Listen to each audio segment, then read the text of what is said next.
Believe everything you've heard. Places to go, people to scare. You doing anything after class? We're practicing with our band. Courtney's in it with me, Sheila Barrington, and Sally Burns. You should come over. It's a lot of fun. Yeah, it's a lot of fun. Are her parents gonna be there? No, Bad girl. not us. You must be thinking of some other girls. We'll stay here at home. You can invite some of your friends over here, okay? But all my friends are going to Desert Springs to Sheila's for the weekend, and I want to go. Oh, Valerie! Valerie? Oh, I've had Valerie. I'm tired of Valerie. I just want to make love to you. I am you, and you are me, until we go all the way. Hey, baby! You win! You win! Did you hear something? I thought I heard something. Now it's time for the fun part.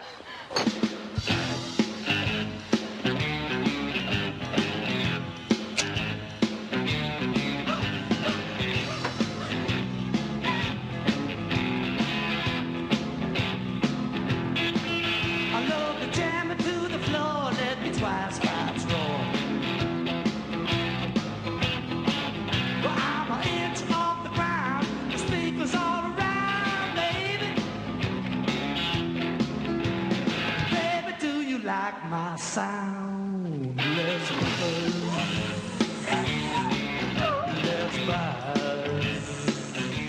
Hi, this is Kelly Maroney from Shopping Mall and the Zero Boys, and you are listening to The Hysteria Continues. And indeed you are. I always forget that bit.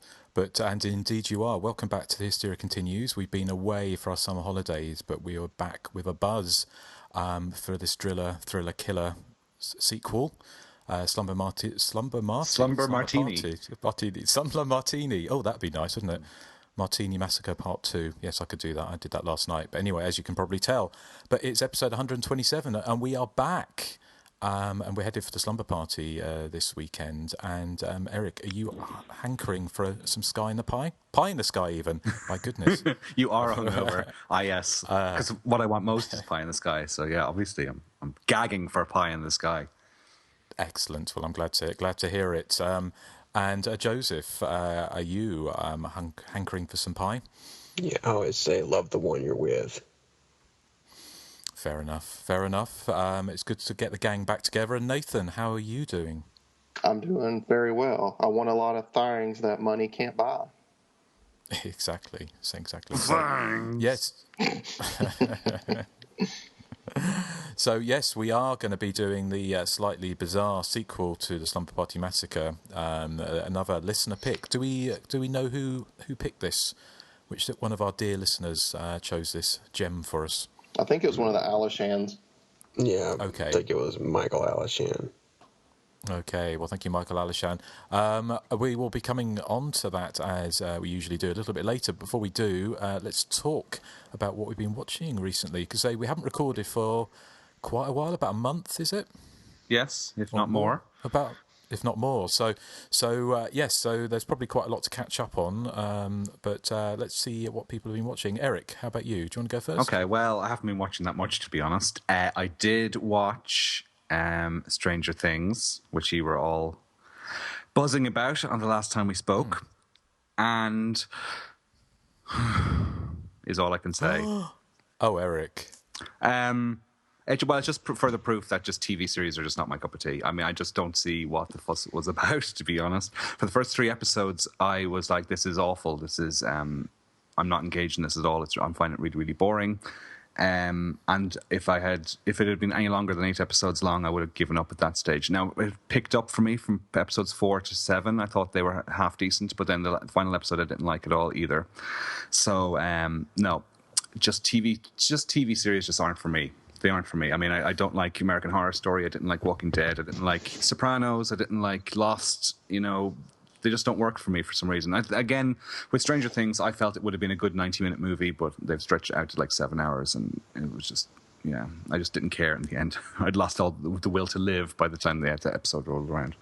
So, yeah, not for me. but I know lots of people love it, and it's wonderful and all that. Sorry. Right. Controversial, Erik. Well, it's just I don't know. I just have this. I just can't get into TV series at all. And I know it's not a TV series as such; it's a web series, whatever you want to call it. But I just, I had the same problem with Walking Dead. I know Joseph agrees with me in that case, but everyone thinks Walking Dead is the most amazing thing ever. And I watched the first season and thought it was dreadful. People were raving to me about Sopranos when it came out first, and I watched that and I didn't like it. But then I'm not mad on gangster type stuff anyway. Not even with James Gandolfini. Well, I'm into him, yeah, and I have been known to watch Sopranos with the sound down and listening to records because it's a nice little backdrop. Yes, so Stranger Things wasn't my cup of tea, to be honest. There were moments in it where I did like. I like the soundtrack, obviously, which most people have been talking about. I like the 80s retro vibe, but as for the plot itself, didn't care for it. Didn't care for any of the characters. I think there's supposed to be a moment in the last episode where you're supposed to get totes emotion, and I just felt totes unemotion. Sorry, okay, everyone. Well, fair enough. But in retrospect, Joseph and Nathan, do you think it was worth the hype? I do. Yeah, I finished it. On the break. I loved it. It hit kind of a lull around the 5th or 6th episode, I thought, but I thought it finished strongly. I mean, for me, it started out, and I think I said this before, the first episode didn't really grab me at all, even though I know a lot of people were raving about it. But about the middle ways, I was really into it. I was very hooked on it, but I don't know, the last episode didn't really do it for me either. I still like it. I still really enjoyed it, but I don't know, it's hard to explain. I didn't really like the beginning that much, but I love the middle of it, and then the ending I didn't dislike. I just was kind of meh about it. But I'm still interested in another season. I do kind of feel that, for anybody that hasn't watched it yet, it's probably going to be way overhyped for them by now. That's probably what happened to me. It was way overhyped by the time I got to see it. I'm like, so if I see something like this, I need to watch it right away. Well, like I did with this one. Now, Erik, I know you don't like TV series, but you've seen the trailer for the Ash vs. Evil Dead season 2? I haven't seen the trailer, no, but I'm definitely going to be watching season 2 because that is a TV series I did like, was Ash vs. Evil Dead. Yeah, it looks amazing. That's still one I've got to catch up on. Is that on Netflix? No, not yet. No. See, I can't watch it till it is. Do you mean the first series isn't on Netflix? No, not yet. What was it on? It comes on Stars and Stars on Demand. Okay, so what did you watch it on there, Erik? I watched it on Stars and Stars on Demand, obviously, Justin. Okay. All right, you must get that in Ireland. We do, yeah. It gets in South Dublin only, yeah. Okay, fair enough. So, anything else you've been watching, Erik? Okay, well, from something that was kind of overhyped that underwhelmed me, and I do agree with Nathan, I thought that the middle section was the strongest part from Stranger Things, by the way. For something that was overhyped to something that was really, really underhyped, I hadn't seen my sister for about 7 months, and she still had my birthday present for me from way back in February. So I collected that in the break, and it was the box set of the first 3 Children of the Corn movies, which have been released by 88 Films on Blu-ray over here.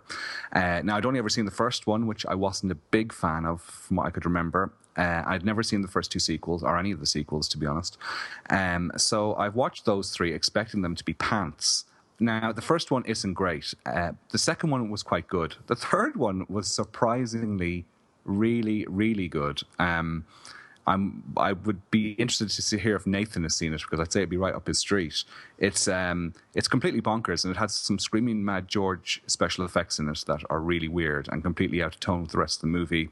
And then it has really shoddy monster effects towards the end, including a monster picking up one of the main characters, and in a wide shot it's obviously a Barbie doll, and they haven't really gone to any great excess to try and disguise the fact it's a Barbie doll.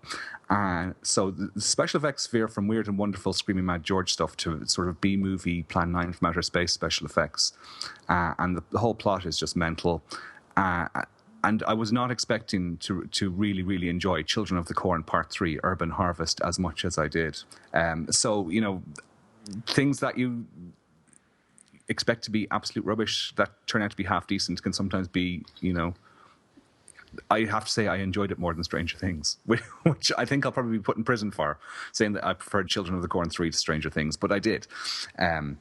So Nathan, have you seen it? I have, but I watched it when it first came out because I was working in a video store, I believe, when it first was released.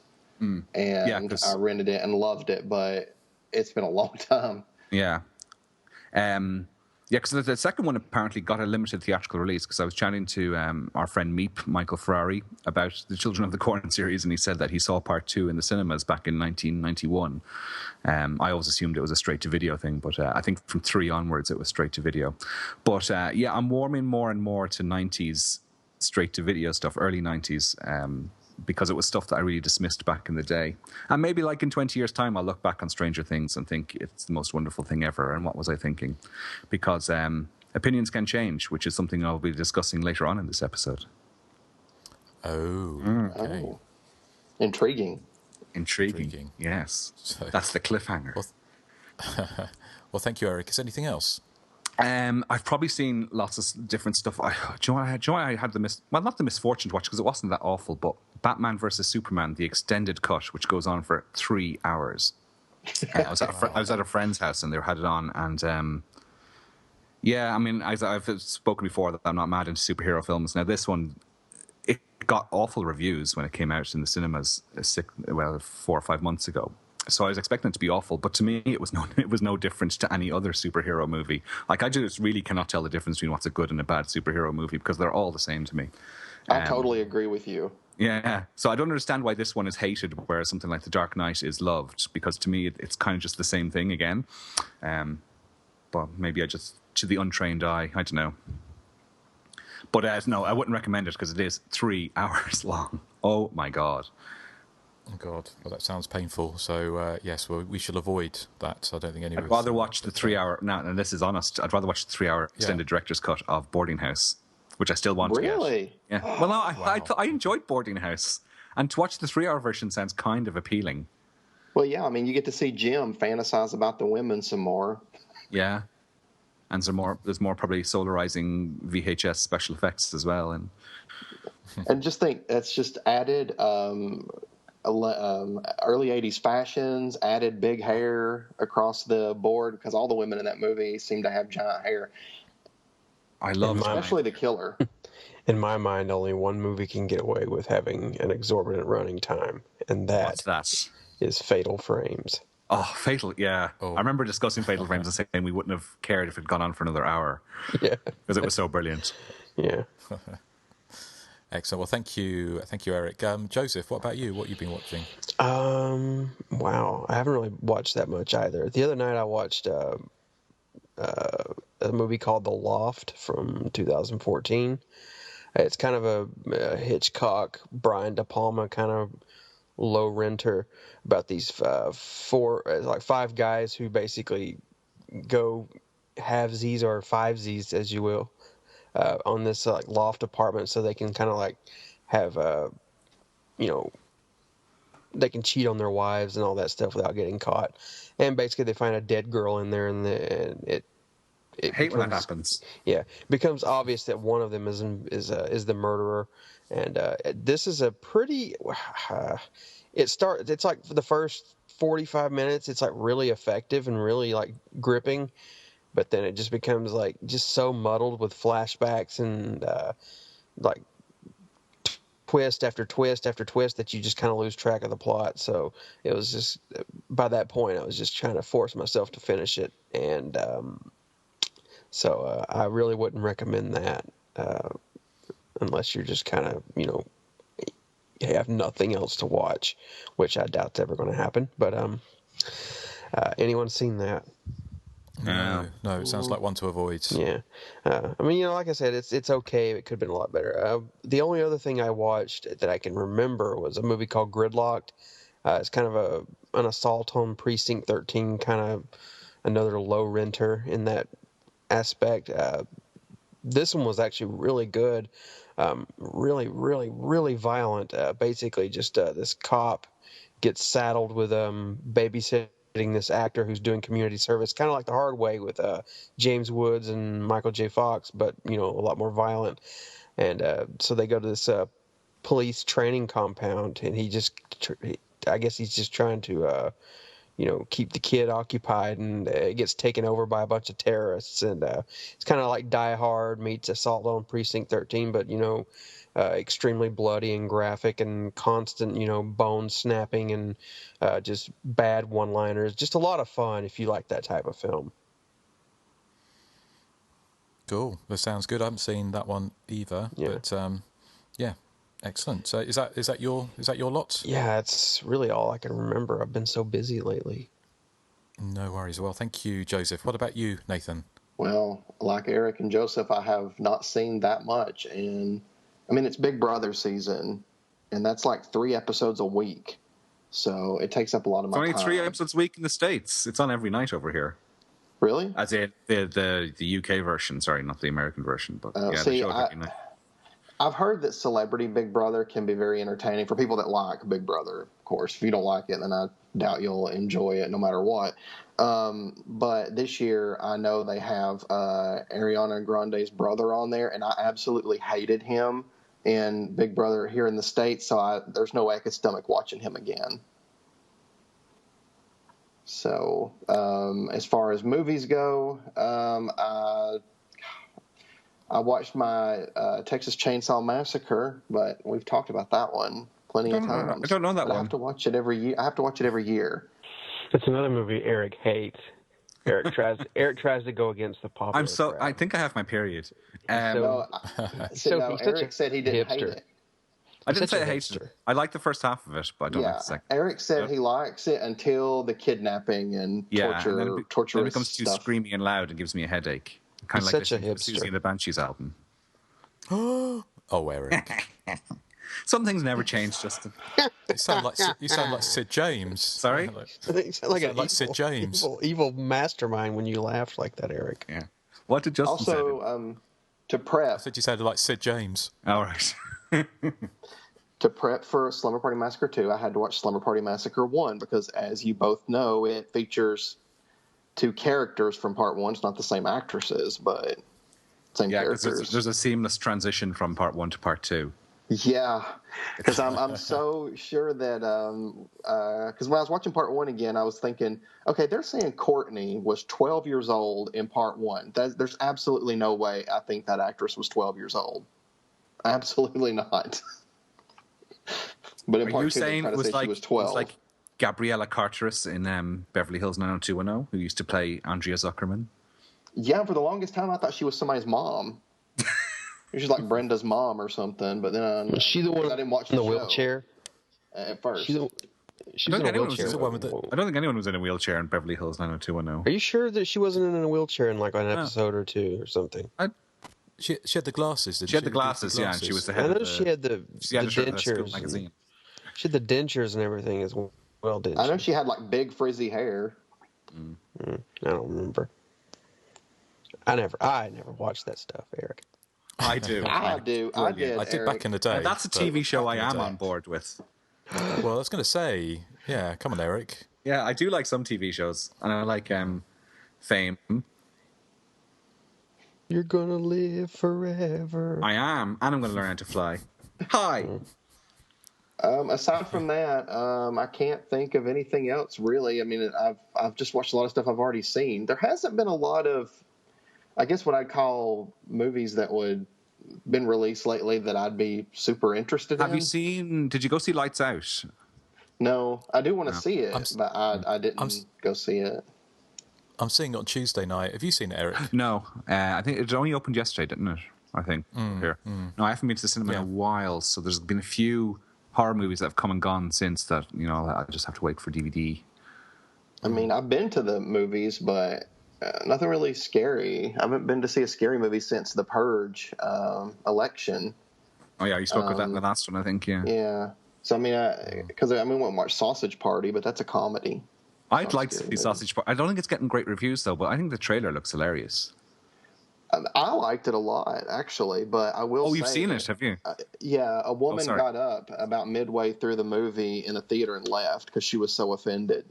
They really push the boundaries of offending as much as they possibly can. So, I mean, I liked it, but, I mean, I like everything. So that is true. But I'm still going to go see it, I think, when it comes out. I'm curious to hear what your thoughts will be about it. I'm sure that won't be the first sausage party you've attended, Erik. And it won't be the last. No, I bet. So, okay, well, thank you, Nathan. Is that everything? Obviously, I always want to double check. Yeah, hit you with some rhubarb. Exactly. So I want to avoid that. But no, I mean that's it. So you may go. I do like rhubarb crumble. Do you have rhubarb crumble in the States? We have apple crumble. Yeah, we just try place the apple crumble. rhubarb. Yeah. You have that in Dublin, don't you? We do. In Ireland, yeah. So it must be a British-Irish thing, I think, rhubarb crumble. I've never had a rhubarb. Have you not? Never.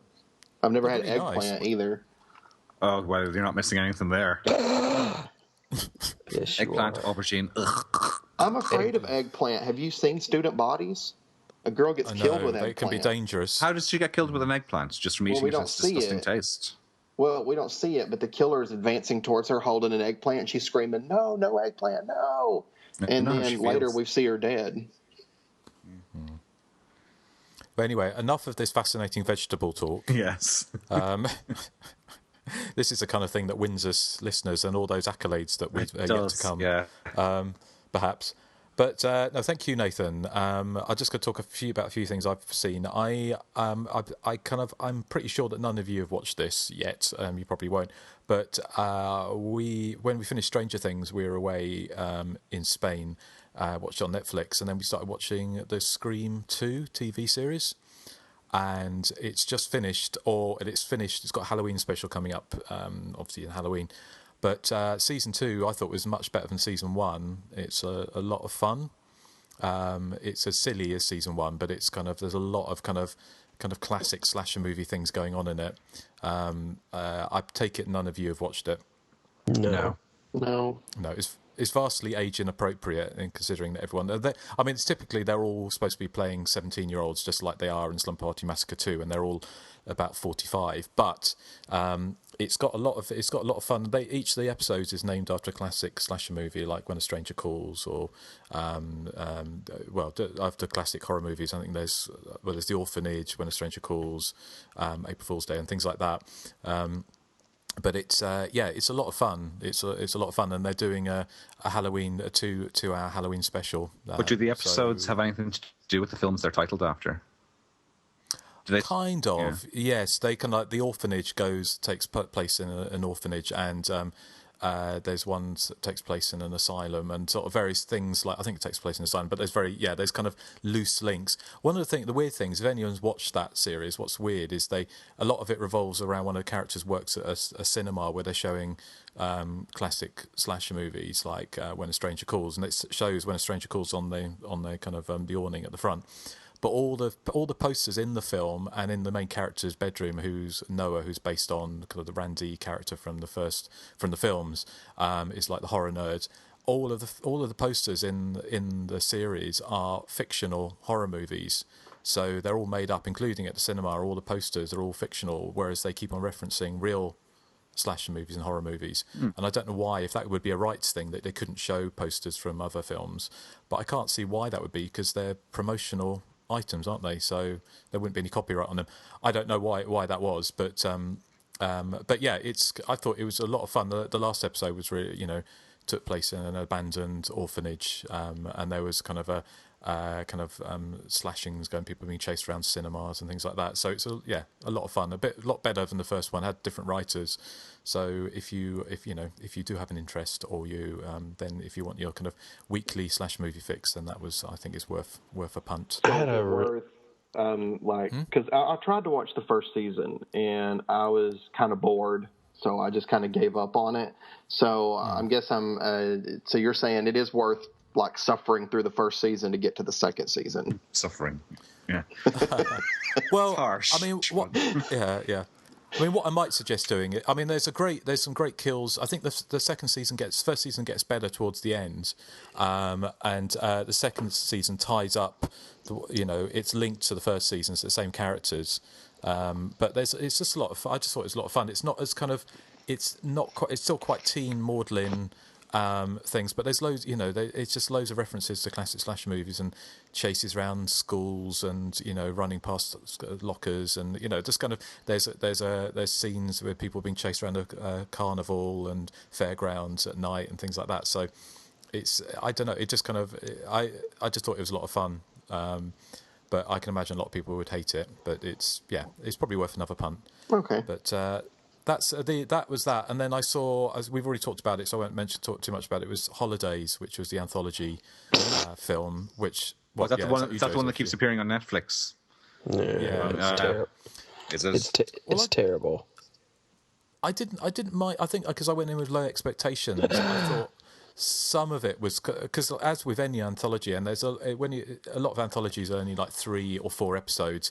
This is about 8 or 9, isn't it? They're kind of shorter versions.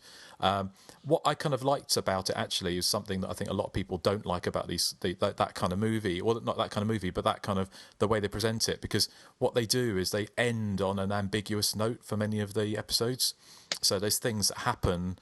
Like you go all the way through this story for like 15 minutes or so, and then you just get like something at the end. There's like someone just turns around in a chair, and then you see the kind of start of their face, and then it ends without any explanation about why or what it was about.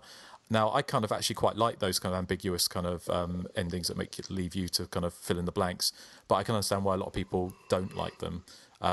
But I also I especially like the Irish one with the one set with the woman who gets made pregnant by the devil. I thought that was quite good. Yeah, that was okay. I like the first one about the Valentine, and I loved the one with the girl and Michael Gross's voice. Her father is like pointing her to that old town. I think it was the second story. I like that because that's the one I'm thinking of, the one where it ends when she finds him. And I think that's the ending. I thought worked quite well because it's so ambiguous but quite creepy. Yeah, and that whole the whole sound design for that particular segment was really well done, I thought. But I think if I'm remembering correctly, Kevin Smith had an entry in that one as well, and it was just terrible. That's the one with his daughter, isn't it? Where they're being sort of pay for kind of porn. Yeah, it was awful. Again. Yeah, it was very out of keeping with the rest of them, I thought. Yeah. But, talking of anthologies, anyone seen Southbound? No, I keep meaning to, but I haven't yet. No, I haven't. I'm not sure if it's turned up on Netflix yet, but I saw it at HMV the other day, and I thought I'd heard quite good things about it, so I've been meaning to track it down. But another TV series I saw on holiday, which I sent you a link to, but is that kind of Julia Davis Camping. Which kind of turns into a bit of a horror movie at the end. It's kind of, if some of you know, or you might not know about Julia Davis, but she's like a British comedian. Well, comedian is not really the right term, but she kind of she's very, very twisted. She does stuff that's very twisted, like Nighty Night. She did 2 series of that, where she's this kind of psychopathic housewife, hairdresser who kind of does really evil things to people. And then she did the Hunderby, which was like a gothic kind of romance thing, but she plays a really twisted housekeeper. And then this one, she's this kind of, she wrote it as well. It's kind of like a camping trip for a birthday, and it's got people like Steve Pemberton from League of Gentlemen and various people in it, and they kind of like really, really dreadful people going on a camping trip, and then one by one, things go really, really, really badly wrong towards the end, and there's people ending up in K-holes and being, there's this really shocking bits of nudity, kind of, and really, really kind of outrageous stuff. But it's really dark. But if you like that kind of twisted British humour, then I'd urge you to seek that out. Are you familiar with Nighty Night, Eric? I didn't. No, I haven't seen any of those. You should really watch it. I think you'd like it. I could do it. Well, I like Steve Pemberton stuff that you mentioned. I love League of Gentlemen and Inside Number 9 and Psychoville. Well, as many TV shows as you watch, Eric, I think you should like it. No, but I urge you, but especially Eric, I think you'd really like Nighty Night because it is really twisted but really funny. And it's just kind of, I think it's a kind of humour you might quite enjoy. So I think most of them are on YouTube or Daily Motion or something like that. So it'd be worth checking out. But anyway, that is everything that I've seen. So is it time to pack up our stuff and put all our things in the back of our convertible and head off to the condo? Let's up our things. Let's buzz. Let's go to Desert Springs. Okay. Oh, before I do that, I was just wondering where they put all those amps in that car. Yeah, it's really. a TARDIS like trunk. Well, it's a station wagon. It's never ending. Yeah. But they had about 12 amps. Sorry, that's on my brain at the moment. But 12 amps in that condo, and they had like a station. But anyway, unless the condo comes with musical equipment, it could have. The Driller Killer brought them. He's supernatural. Just made them appear for him. True. Oh, that's just so far fetched, Nathan. That's so stupid. Well, if we have to suspend disbelief for any movie. The Driller Killer is back, and he parties for keeps. The only sane survivor of the Slumber Party Massacre, Courtney, dreams of the drill murderer returning. She can't shake the horrible feeling that she and her friends will be viciously tormented and brutally butchered. Again and again, the nightmare returns. Dazed, Courtney loses control, and her nightmare crosses into reality. No one believes her until it's too late. The Driller Killer returns, reincarnated as an evil rocker. He methodically stalks them, then violently gores them to death, one by one.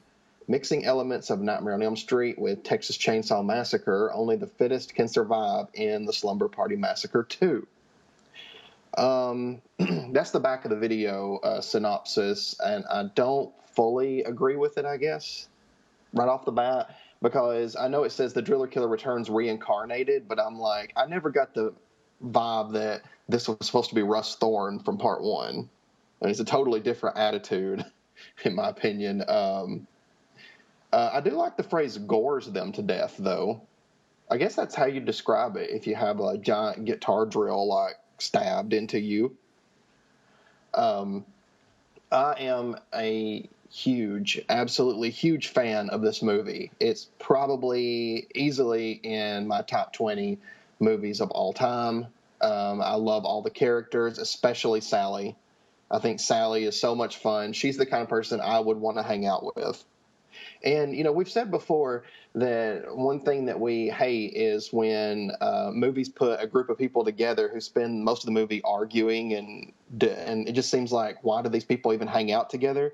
But this is a movie where, you can tell that all these people are friends. Like, they get along really well together. So, it makes it, I think that kind of makes it more fun to watch than, say a movie where they spend most of the movie just fighting and pretending that they are just seeming to hate each other.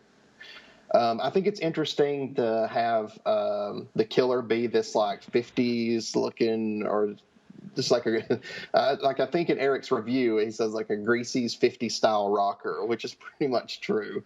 And I love his weapon, this large drill bit attached to the end of his guitar. I think it's amazing. It's like the most inventive weapon I've seen since the giant safety pin in Killer Workout, aka a Robicide.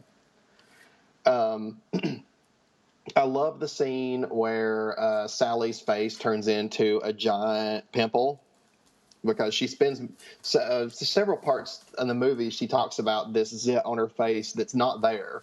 And then, of course, there's a scene where half her face turns into one, which is actually really gross, too, I gotta say. Absolutely. Yeah. It was one of the grossest scenes in the whole movie. I think it's really a great film because I feel like it's very lighthearted, despite the fact that they're all getting killed with this drill. Scenes like a chicken flies out of the refrigerator and attacks Courtney. It's just so absurd. I can't imagine if I was her friends, Amy or Jeff, and her coming out there saying, something flew out of the fridge. It was a chicken and it attacked me. I don't know how exactly I would react to that either. I'd probably be like them and just think she was crazy. I am a huge, I can't even tell how much I love this movie. It's like a 10 out of 10. It's just absolutely fantastic. I want to know what Erik has to say, since you intrigued me with your opinion has changed. Yes, my opinion indeed has changed. I think, correct me if I'm wrong, I gave this 2 out of 5 in my Hysteria Lives review, didn't I? Yes. Yes, okay. Well, I definitely have changed my mind, because this is a fun movie, and it's certainly far more entertaining to me than the recently discussed Hard to Die. I don't know how you would compare them, Nathan, the two, because I wasn't really into Hard to Die at all.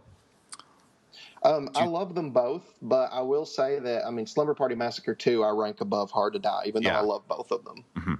Yeah, because I think what works in the favor of Slumber Party Massacre 2 is the premise of having this kind of cheesy 80s rock band. Because I love any movie with a rock band in it, especially if they're cheesy and they're 80s, you know, kind of like Susie and the Banshees. Wasn't a horse. But you see, I love all... That was Toya. Then that was Toya. Oh, shut it, you. I mean, I love watching them just playing their songs, rehearsing in their garage, and you know, and they're dancing, and the slumber party they have. I mean, it dates the film completely to the 80s, but in a really wonderful way. And as you were saying, I think the ace up the sleeve is the cast, because they're uniformly good, but particularly Heidi Kozak as Sally, because she completely steals the show as the ditzy Valley girl. And it's a shame that, sort of spoiler alert, she's the first to go, although that isn't until the 55-minute mark. So we do get 55 minutes of Sally in the plot. The only downside, really, the only criticism I would make of Slumber Party Massacre 2 is the villain himself. I mean, the choice of weapon, the guitar with the drill bit, is fine. I just wish he was slightly less jokey. You know, towards the end of the film, it is going. It's taking itself quite seriously. You know, if this was a trauma film, I think all the victims would be given, you know, a quick one-liner before they're killed or not. But in this one, you feel they're really in peril. But then you have, on the other hand, this killer who's dressed up like, I think Shakin' Stevens is the comparison I make in the review, which mightn't travel to the States. So let's just say Elvis Presley. So that bit doesn't quite work for me. I would have preferred maybe if he wasn't, you know, taking time out to do a little song and dance routine in the middle of all the mayhem at the end.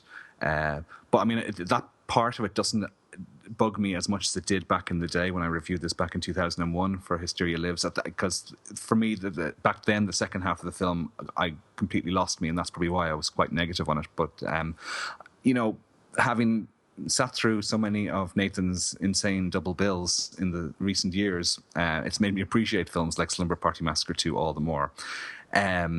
So I think it's a great movie. And you were saying, like, the characters are people you'd like to hang out with. And, you know, I would have been quite happy if Slumber Party Massacre 2 hadn't turned into a horror film, if it had just been about some girls going in a band trying to, you know, get a record deal or something. Because the characters were that interesting and that much fun to watch that it didn't need to descend into drilling, killing madness for me. It could have been turned into just a light-hearted comedy drama about, you know, a cheesy 80s rock band, and I would have been quite happy. And that's kind of a compliment. Also, one of the other things I love about the film is it's 75 minutes. I was saying earlier about Batman versus Superman, and that's, you know, Zack Snyder could learn a thing or two from filmmakers like Roger Corman, who can, you know, it isn't an intricate plot in Slumber Party Massacre 2, but it's a really entertaining movie, and it does it in 75 minutes. And yeah, so a big thumbs up from me. Yes, I have changed my opinion in the 15 years since I reviewed it for Hysteria Lives. It's a film I could watch over and over again. Is it better than the first Slumber Party Massacre? Yes. I like them both. Yeah, I know you think so, Joseph. I'd have to watch them back to back to make that comparison. I think this is probably more rewatchable, I would say. I agree with you. I do. I think this one is. Yeah, but Slumber Party Massacre 1 is more of a traditional slasher movie, which often appeals to me a bit more. But this one has Heidi Kozak in it, and I love her. So and Juliette Cummins as well, who, you know, is terrific. You know, they're also, yeah, this one has the characters. So yeah, probably this one is my favorite of the two. But yeah, thumbs up from me. You'll be glad to hear, Nathan. Awesome. See, for me, I can't pick between part 1 and 2. I feel like they're two totally different. They are very different. They have a totally different feels. It's like, to me, it's almost like comparing apples and oranges here, because Slumber Party Massacre 1 is very serious. You know, it's not. I mean, it's kind of a satire, but you know, it's not an overt one. This one, to me, I feel is the second one. I definitely get more fun from. I think it's more fun than the first, even though I love the first one as well. How about you, Justin? I've got mixed feelings about this one. I think is that because you're a big goth and you can't admit to liking something cheesy in 80s? Oh. Erik, remember who you're talking to. You're trying to be really cool. It's like, oh, I don't like that music. It's beneath me. No, but I set up Hysteria Lives, which was all about cheese. True. But no, it's not that. It's not that necessarily. I think I've got mixed feelings about it, and not to say I don't like it, because there's an awful lot to like about it. I mean, I think all the things you said that are good about it are very, very good about it. I mean, the fact is that the characters are all likable apart from the one asshole guy. But even he's that kind of classic 80s, got the one bit of an asshole in it, but he's not too much of an asshole that you end up hating him. He's just kind of there to rub the characters up the wrong way and create a bit of drama.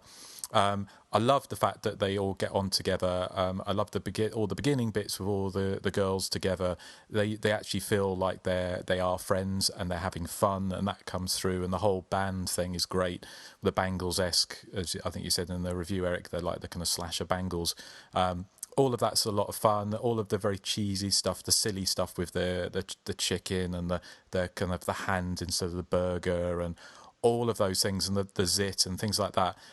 All very of its time, which kind of late 80s, getting into that kind of it's not exactly body horror, it's not Cronenberg, but it's that kind of whole weird thing, because I know some of them went on to, I think Heidi Kozak went on to be in Society, didn't she, after this, and that kind of Screaming Mad George, which you've talked about, that kind of surreal kind of special effects, which again kind of where the whole film owes a lot of debt to Nightmare on Elm Street, obviously, but also especially to the later films with that kind of special effects, kind of surrealist special effects, I kind of guess.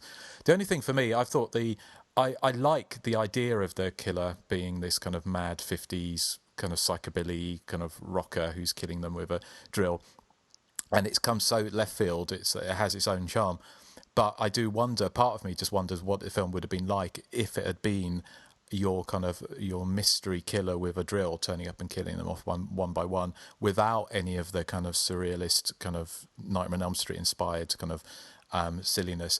I just wonder what kind of film it would be. I mean, what the film it probably would be is it would have been Slumber Party Massacre Part 3, which is very much like that, isn't it? That's jettisons the kind of the whole kind of over the top kind of dreamlike feel of Part 2. So it's certainly on its own. I think it does. I think it kind of that whole rocker thing. I think the film sometimes kind of grinds to a halt and has him do a number. Like there's a bit when he emerges and they're all running around screaming, and then he says, "All right, then time to get started" or something, and then he plays a whole number, and it just kills the action stone dead, things like that, which I think are a bit of a misfire. Overall, I really like the film. I think it's a lot of fun. It's kind of, it's quick, it's cheesy, breezy, and it's over quickly, but it's fun. It's a fun ride while it lasts. I prefer, my personal preference is for the first one, because I kind of like that early 80s aesthetic more so still than the later 80s kind of hair metal, that type of big hair kind of thing. But it's a fun film. Not one of my favourites, but yeah, it's it is what it is, and it's a fun ride while it lasts. Joseph? Yeah, I don't think I have anything bad to say about Slumber Party Massacre 2. I love this movie so much. It is my favorite of the series. I always thought the killer was like Lux Interior meets Andrew Dice Clay or something. I actually like the killer. I like his little kind of segues into doing his whole dance routine. Like now is where the fun begins, and he just does all this dancing. I don't know. It's just so surreal. I get a kick out of it. I love every single character in this film, even the asshole. I mean, everyone gels together nicely. Like Erik said, it's 75 minutes, the perfect running time. And I had forgotten how gory this movie is. It's really graphic, and some of the effects are really well done, like the drill coming through the guy's chest. I was watching a polished version of the film, and it didn't even look like you could tell where the effect was. I mean, it was just really well done. The exploding zit effect is really well done. I mean, everything I really wanted to say, you guys have covered. I'll just go on to say that this movie's just quick, fun, snappy, and I love it. I think one of the true marks of a good sequel is, like, instead of rehashing the first film, is they try to do something different. And boy, does this movie ever do something different. It's like, a Nightmare on Elm Street meets I don't know, something goofy like Police Academy. I don't know. It's just really weird and oddball and out there. Rockery. Yeah. Police Academy 2. Yeah. Yeah, I mean, I love this film. I don't think there's anything wrong with it in my mind. It's another movie. It's kind of like, Fatal Frames is the 2.5-hour movie I could watch over and over. Well, this is the perfect, little goofy 75-minute movie I could watch over and over. It's that good to me. It's my favorite of the series, whereas I think the first one has the perfect early 80s aesthetic, and the third one has more of a kind of a downbeat, dour note to it. I think this one hits the mark with a, having a lot of fun, poking fun at itself at the same time, but yet still reveling in all the gore and a few, cheap suspense moments. I don't know. It clicks for me. It's really well done. I would definitely. I'll tell you what would have made it better if they had had Lux Interior and Poison Ivy as the killers. Yeah. From the Cramps. That would have been neat, yeah.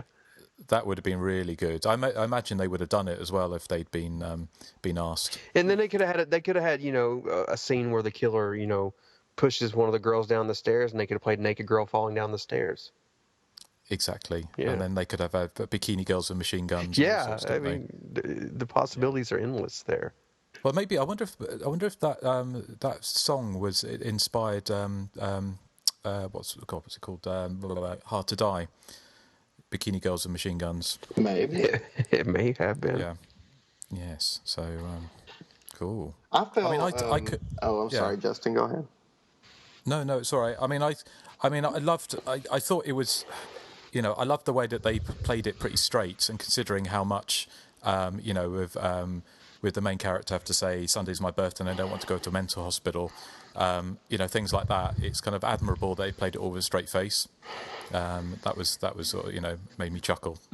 That's what I like about it as well, is that it isn't, it doesn't do the trauma thing of being too absurd. Yeah, which is why I think I would prefer it, as you were saying, Justin. I prefer a more regular traditional slasher villain maybe at the end, because as you said, it does grind to a halt when he stops for his little song and dance routines. Never. See, I'm on Joseph's side on that one. Yeah. I love his little song and dance. It's so I love outlandish. One thing I don't, as I said, I don't mind them as much now in retrospect, but I as Justin was saying, I think it would have been a better film, an even better film, I should say, if maybe it had gone the way I wanted it to go. For me personally, I think, yeah. One thing I noticed was the main girl, played by Crystal Bernard, when she's telling her mother that all her friends are going to that, for the weekend, and she wants to go. It reminds me of Erik. Hey.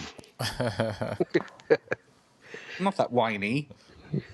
Yes, you are, Erik. I was too busy looking at Courtney's mother's pearl necklace at that stage.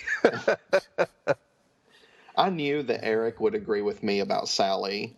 Yes, I knew that awesome. Erik would love her character because she's amazing. Like, I would love to see that exact character in another 80s film. I think she would be a blast. I would love to for her to have lived and got to record Pie in the Sky. Because I'd like to hear what full production on it would have sounded like. And actually, I think we have a speaking of Pie in the Sky, Justin, I did send you something.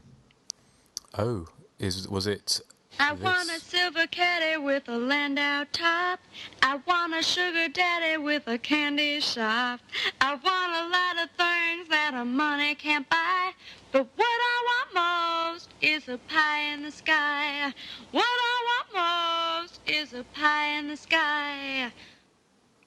Awesome. What is a pie in the sky? And she's been working on that forever, because they were mentioned earlier. Yeah. She says that they're going to be rich and be in music videos because of her song. And they mentioned that she takes forever to write it, and that's all she's got so far, apparently. Yeah, I don't think she should give up the day jobs just yet if they have all their hopes on that song. Poor Sally. I always felt bad for her when everybody's getting out of the room. I'm guessing she was frozen in fear. And when she finally does start moving, she's the only one left in the room. And I'm like, you should have ran out when the rest of them did. Yeah. Well, if you snooze, you lose. That's I know, it, isn't she it? lost. And you know what? She picked the worst spot to back up against the wall because the drill went through the phone, too. Yeah. I know. So, yeah. Well, mind you, it didn't matter because phoning detectives... Voorhees and Kruger. Kruger. And not forgetting God. Sally's name is Sally Burns. Yeah. I just twigged. Because the killer in Friday the 13th is called Jason Voorhees. And the one in Nightmare on Elm Street is called Freddy Krueger. So that's where they must have got the names. Really? I never what makes you say never that? picked up on that myself. I know. I just thought of that now. Yeah. I'm so clever. Well, they shoehorned in so many movie references, didn't they? They even changed the characters, the first character, was it Trish or whatever they said was changed the name to Craven? Yeah, because her name was like, in the credits for part 1, I think her name was like Devereaux or something like that. Yeah, so to kind of shoehorn in sort of even more kind of obvious kind of references in Nightmare on Elm Street, they even changed one of the characters' names. I mean, would you? I mean, we'll come on to this in background, but would you have liked to seen the original kind of final girls from the first film reappear in this one? Yes, I would love to have seen all 3 of them, like, same actresses would have been fun. I like Crystal Bernard as Courtney. I thought she did a good job. But I also was thinking to myself the whole time, I kept thinking they mentioned Trish, but what happened to her? Did she go crazy too? I mean, who knows? I don't know. I just wanted Heidi Kozak and lots of her. So lots of her. Yeah. Sounds like she may turn you, Eric. I think she might.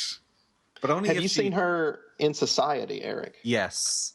And, of course, she's in Friday the 13th, Part 7 as well. I love her in Society, and I'm deviating away from the movie a little bit, but Sally's my favorite role of hers that I've seen her in.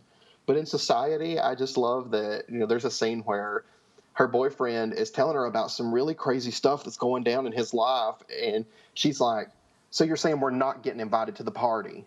I'm like, that's all that matters. That is all that matters. Absolutely. But did you read? Because there's anyone who's a fan of these movies, there's a great website called the Hochstatter Place. Yep. I guess you guys know about that, don't you? Yeah. It's there was some thing on there about why Robin Style, is it Style or Stilly? I don't know who. I'm not sure how to pronounce it. Yeah.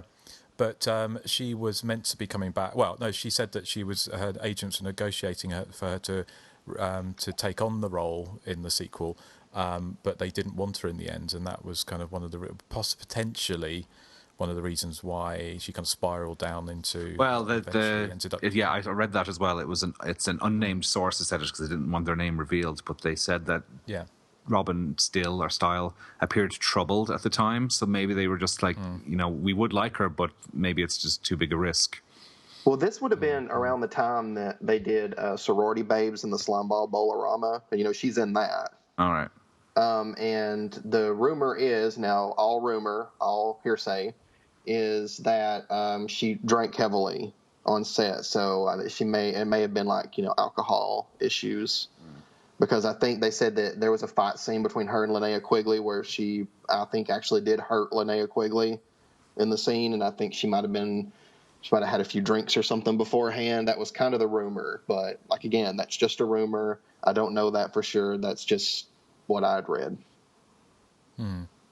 You really don't want to go to court, do you? You're really doing your best. I know. It's just a rumor. Don't sue me. I don't have anything. So, there's nothing you're really going to get from me unless the boarding house 3-hour director's cut. Yeah, that's what I was going to say. My copy of my boarding house. Yeah. But I treasure that, so don't take it from me. The thing I don't understand the whole kind of laws around those kind of things anyway, because there's a podcast that Johnny Krug recommended called Page 7, which is like a kind of a celebrity gossip podcast, but it's got more so than that. But they do things called blind items, where they talk about rumours about certain celebrities, who's gay and who's sleeping with who's broken up with who's kind of done all sorts of drugs and things like that, and they name them.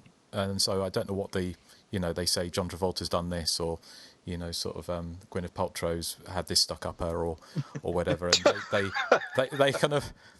But they kind of say these things, and you're thinking, surely this is, libelous. That's what I would have thought. Well, I think the deal here is that you can give out free information, but if you're trying to sell it like a tabloid, I think it becomes libel. I could be wrong, but I think that's my understanding of it. Yeah. I'm wondering if they're doing it because it's a comedy show, so they're doing it under the guise of satire. Yeah. I don't know. That might be the get-out clause. But then, of course, we could argue the same thing, couldn't we? So maybe we can talk about what happened with Erik and those 4 Turkish men in that prison. We all know what happened. Yeah. Yeah, we formed a great rock band and made a song called "Pie in the Sky." Now, what I'm wondering is, that's a clean version. Yeah. If what she wants most is a pie in the sky, does that mean she wants to be in the sky eating pie? I think it's supposed to be a metaphor.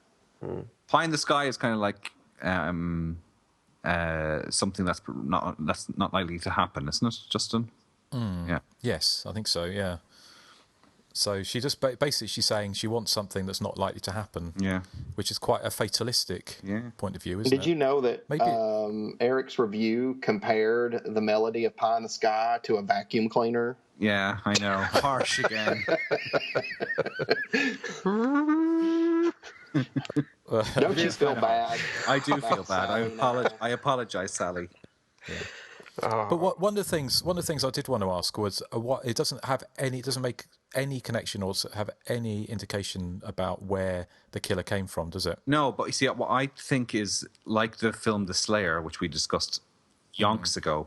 I think it's her trauma manifests itself as this killer out of her dream. Because apparently, now I was watching the same version that you were reading the sleeve of there, Nathan, which is 75 minutes. But apparently, there's a slightly longer version in Germany. There is.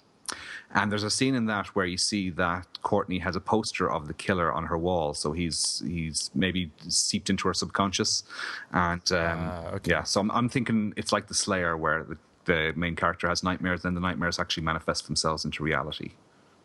And the fact that they're musicians, it would be a reason why he's a musician. So, but again, they don't really go out of their way to explain who he is or where he came from. It also has something to do with her fear of sex, because a lot of it is don't go all the way, and then when she's contemplating going all the way with Matt upstairs is when he actually comes into reality and kills Matt. So I thought they meant don't go all the way to church is what they meant.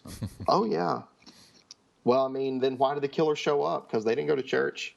I actually thought the killer, the guy playing the killer, I thought he was really good with enunciation and doing that whole rockabilly kind of twang, his voice patterns and stuff. I thought he actually did a really good job. I was always kind of curious as to why, when the whole zit explosion thing happens. Now, you remember what starts it is Courtney's in the bathtub and the blood's pouring out. So she runs downstairs and gets Sally, and then they go back to the bathroom, and then that's when the whole face explosion happens. And then later we find out Sally was at the store. So I'm like, did every bit of that, was it just a fantasy? Like Sally never even went up there and talked to her or anything? Was she even writing Pie in the Sky at the time? See, there's so many questions. Maybe Pie in the Sky is Courtney's song because it's in her dream. Well, I mean, spoiler alert. I mean, we do find out at the end Courtney's in a mental asylum. I thought the whole movie was her, insanity. It could be read that way, yes. Yeah, it's maybe she's remembering the events of the first film, but through a different perspective, through a rocker perspective. So it's all kind of a Bobby Ewing type dream, the film. Yeah. It's a dream within a dream, isn't it? Because doesn't she wake up and then she's in the middle of her trip, isn't she, with Matt next to her in bed, and then it turns out it's a killer that she's in a clutch with, and then she wakes up again in the mental asylum. So it's like an onion, isn't it, or a Russian doll? Yeah.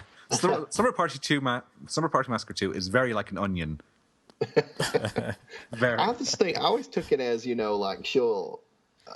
Even when she thinks she's escaped the danger and she wakes up thinking she's in bed with Matt, which is what she wants, she'll never escape from it, because I think Erik was saying, it's the trauma in her head. I don't think that killer's really there. I think that she's traumatized and she'll never be, I guess, sane, able to live a normal life. See, there's a lot of meaning to this film. So that poor mother now has 2 daughters in mental hospitals. Well, I wonder, though, because the only way we know that Valerie's in a hospital is within Courtney's dream. So what if it was crazy role reversal where Courtney was the one in the mental hospital and Valerie's out living a normal life? Do you know what, Nathan? This film is so like Smelly Cat because it's so many levels. I know. It's multi-level here. Yeah. That's one reason I love it so much. All I want to know is what you want most, Erik. Do you want a Hoskins in the sky? I quite like a Galaxy Caramel in the sky. I was going to say a Mars bar in the sky. Yeah. Well, when I'm flying to Spain, which is in 2 weeks, I will eat bar chocolate. I'll eat a pie on the plane, and then I can sing the song. Do you ever order peanuts on a plane, Erik? No, because if I say the word peanuts, it makes me giggle. You're so immature. I know. God, did you guys think that it was strange that she kept the newspaper clipping of the Yes, I was going to mention the killing? this. This is something that happens in a lot of horror movies, is where people keep memorabilia of some horrible incident that happened to them. And it's like, why? Why would you keep newspaper clippings of something horrible that happened in your life? But it was all a dream, though. Of course. That's true. I don't know. I have every episode we've ever done kept on a hard drive. Oh, that is nightmarish. Traumatic. Yeah. So have I, actually. But then, just in case I don't know, Erik goes down or something, or one of us goes down, then we've got it all backed up. Yeah. When I was a kid, the Driller Killer used to scare me, and I used to find Courtney's dreams to be like really scary too. Really? When I was a kid, that they terrified me, but I'd still watch it anyway. Were you a girl when you were a kid? I think they're fun. Huh? I was a very sensitive child. He was an Erik. He was an Erik when he was a kid. Hey, that's really hard. I will say this: even though I felt that way, I still watch this movie over and over and over again. Well, I was scared by Cruise into Terror when I was young, and that's my secret shame. Yeah. Yeah, the exploding zit definitely is one of the most disgusting special effects in any horror movie. I don't know. There's just it's just horrible. What's gross is that Courtney screams and it explodes and like it goes into her mouth. Into her mouth. I know. Ew. I'm like, she gags, doesn't she? Yeah, she does. She gags, doesn't she? You can see her gagging. So she obviously does kind of almost throw up. Oh, I got a joke of the week now. Oh, that chicken sandwich that she ate earlier, that would have been like all over that bathroom floor. With her weird. My burger's weird. Would you guys like, let's say you were in this group of friends and you got Courtney here who's like acting like this, like would you be weirded out by her or what? Yeah. I'd be like, she's crazy. Had her sections. Yeah. You couldn't exactly put it down to French champagne, could you? No. They keep doing that. You notice in the movie, they keep trying to say, "Oh, she's just got a hangover," or this kind of stuff. Yeah, but Justin. I thought. Well, that's Justin's excuse as well. He's acting weird, which is always. Erik. But I thought it was interesting. I think that her friend Amy's the only one besides Matt that knew like what happened in part one, because I don't think anybody else knew that she went through that as a kid. And they never explain it, do they? When she's being chased around the house or whatever, they never go, "Oh, yeah, this is my past coming back to haunt me." Does she? Or does she? I can't remember. No, I mean, the only thing is one guy, Jeff, asks her, where the guy came from, and she just says, "I don't know. I was dreaming about him, and suddenly he was there." I mean, I guess that he was the killer. He was obviously, what was this, made in probably 86 or early 87, wasn't it? It was the summer of 87. 87, okay. So that would have been... I think. We did, didn't we? Yeah. Heidi Kozak. Yeah. Was in it too. Yeah. So where's what was that on? Because I've got the old DVD. It's on YouTube. Somebody's actually filmed it, but they've just filmed their television, if you know what I mean, rather than ripped the DVD. I think it's a featurette from the Shout Factory. Yeah, it's from that triple disc. Oh, okay. Right, release. Okay. Because I've just got the old. I've got the old discs. So do I. Yeah, the DVDs, full frame, which are just Massacre collection. Yeah. But okay, yeah. So shall we talk about some background? Do you want to hear my joke of the week first? Yes. Oh yes. Well, let's. Okay, here we go. It's my joke of the week. It's so freaking fantastic. Okay, what does Sally not want most? A cake in the sky. No. A drill in her eye. That's a good one, Erik. But I was going to say a sty in the sky. Oh. I don't understand. A sty? Like a pig sty? Sty, like a sty pimple. A sty isn't a pimple, though. Well, it's the same thing. It's a big bump with pus and goo. In your eye? It's a big bump with pus and goo. God, it's so gross. I hate puss. I didn't even get a tumbleweed or a bell or a nail. You got the woman crying. You got trombone. Trombone. Okay, I'll take that. Is that okay? Okay, yeah. Good. So, thank you. Seeing as Eric's too lazy to do them anymore, so I'll try to step up to the plate. One. I'll try. Will you? I completely forgot about Slumber Party Massacre, about doing one for this episode. To be honest. Well, that's the reason for people to tune back in when Eric's back from his summer holidays. I was curious about one thing before we move on to background. I wondered if Courtney and Valerie Bates were related to Norman. They were. It could explain the insanity.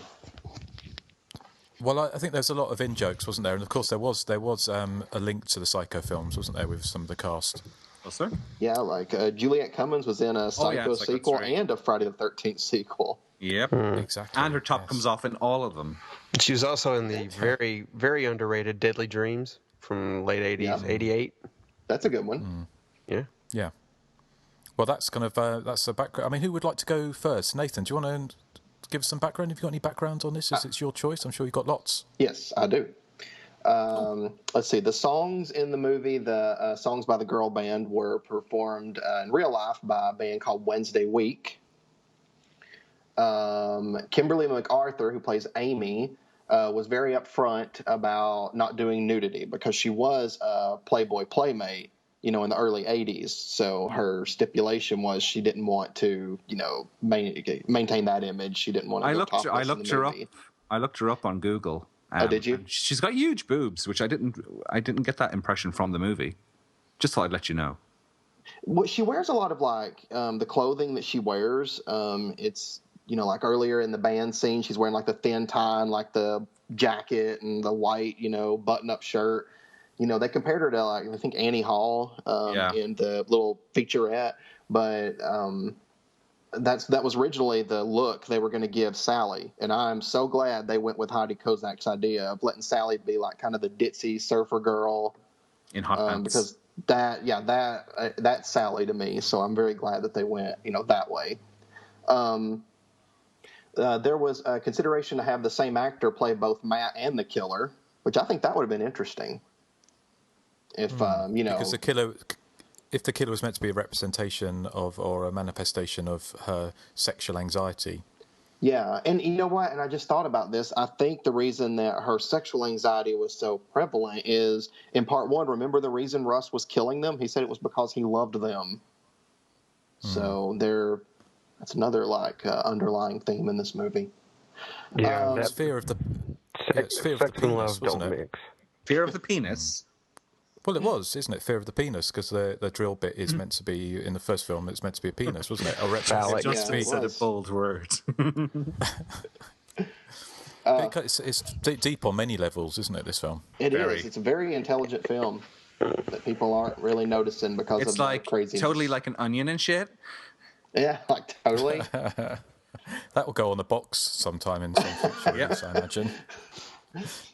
Let's see. The movie was filmed under the title Don't Let Go, and I'm glad they didn't stick with that title. Don't let go. I mean, I like the song, but not as a title for a slasher movie. And, of course, like we said earlier, Juliette Cummins and Heidi Kozak were both in Friday the 13th sequel, and Juliette Cummins was also in a Psycho sequel. Juliette hurt her knee for real when she fell while she was running, which I think you can see in the film. It's her knee's like really red, so she really hurt herself there. I saw that. I read that, and it said that because she had really light skin. But what's light skin got to do with grazing your knee? Well, I'm thinking you could see the wound like more so than I guess maybe somebody who wasn't as light skinned, maybe. Well, maybe, I guess, but yeah, it just seems a bit odd. I thought. Yeah. Atanas, and I don't know how to say his last name. Is it Illich? I think so. Yeah. It's Greek. I think it's Greek. Well, he was the first person that auditioned for the part of the driller killer, and even though the director looked at other actors, she stuck with him as the best choice for the role. He was actually a musician in real life anyway, hence the poster that Erik was talking about earlier in the uncut version that Courtney has hanging up in her room. Because that poster, if you look at it, he doesn't look anything like the driller killer in the film. It looks like just sort of a boy band, 80s boy band character or something on that poster. So it's a totally different look, even though it's the same guy. Well, imagine if an 80s boy band man was the killer. Like Lamar. That would have been fun. Boy George. Everybody slash your body right. Too shy, time to die. Yep. That would be awesome. That'd make an awesome tagline. It would be, yeah. The Mr. Damn Kids, if you guys remember who he is. Yes. Because he says damn kids when TJ gets killed And he's outside actually his house. He's credited as Mr. Damn Kids in the end credits, isn't he? Uh-huh. And he was a producer for the movie. And I thought that scene was interesting because part of me kind of wondered if it wasn't a little bit of a throwback to Halloween, because you remember Laurie tries to get people to let her in and their house, and they won't. Of course, I mean, he does go to the door eventually. He's just really slow, I guess. And he's got that TV up really loud. I know. And did you notice when they're in the pool, there's like loads and loads of houses all around where they are? They're not in the middle of nowhere at all. Oh, right. So, yeah, but anyway. So, I mean, they could have ran to a bunch of houses maybe. Unless it was like in development still and the houses were still empty. But I'm just making excuses probably. Well, I'll tell you something, just as a quick aside. In the Scream TV series, there's a scene where they go to an unfinished condo and the killer turns up. So I wonder if that was a nod to this film. I've got to watch this show, I think. Yeah, may give it a chance. I'm gonna give it a second shot. Yeah, me too. Let me know what you think. Let's see. So, of course, Juliet Cummins was the only girl willing to do a topless scene. Heidi Kozak, at first, I think, was the director, did want Sally to do a topless scene, but she worked out a deal with the director. She didn't want to do any nudity, so she said that she'll take her shirt off as long as she can keep her bra on, which she does. So Sally's a little classy like that. I was going to say, I almost forgot to mention. Speaking of nudity and sex, the one bit in the film I really get a kick out of was when they could hear them having sex, and then the girl says, "You're so amazing." He's like, "I know."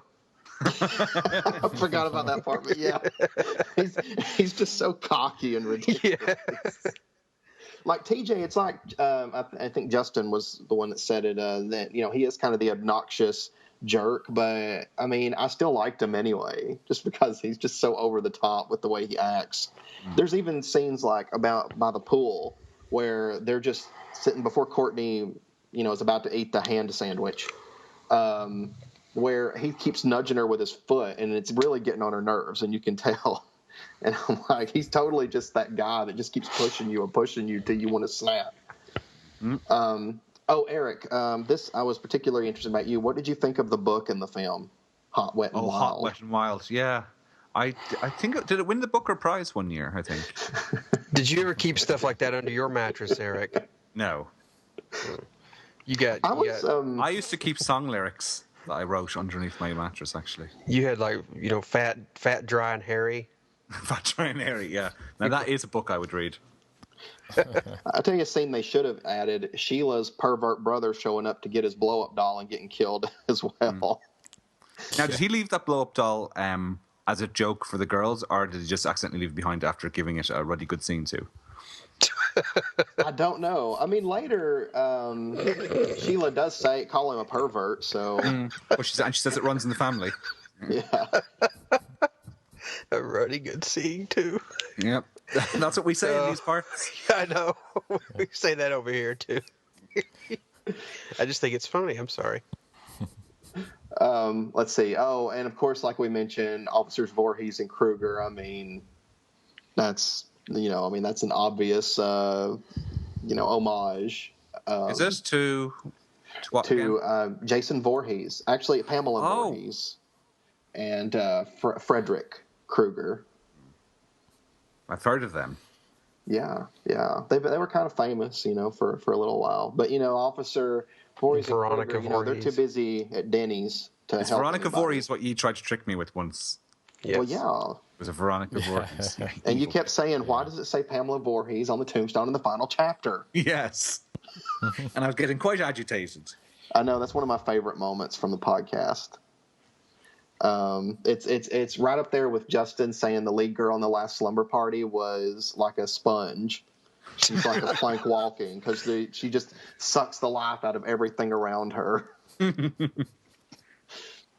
Let's see. I think that's about all the background that I have.